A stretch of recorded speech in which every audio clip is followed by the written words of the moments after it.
Ayon sa Pag-asa, sa kasalukuyan patuloy pa rin na nakakaapekto sa ating bansa ang easterlies, umainit na hangin na nagmumula sa dagat Pasipiko.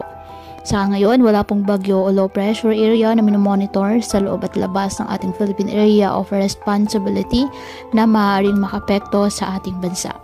Samantala, para sa long range forecast, base po sa GFS model, isang potensyal na bagyo ang maaaring mabuo between May 12 to 15, 2024.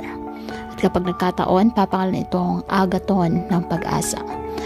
Tandaan, ang nasabing forecast ay posible pa rin po na magbago, kaya patuloy lamang tayo na magantabay ng iba pa nating weather updates at sa updates po na ipapalabas ng Pag-asa.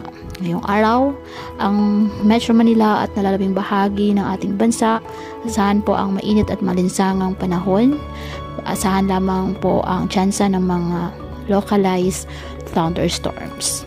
Kaya patuloy pa rin po natin na pinag-iingat ang ating mga kababayan sa banta pa rin ng mga posibleng pagbaha at pagguho ng lupa, lalo na kapag may malalakas na ulan, at ugaliin po na magdala palagi ng payong o kahit anong panangga sa ulan, hindi ka naman po sa init ng araw kapag lalabas ng ating mga tahanan.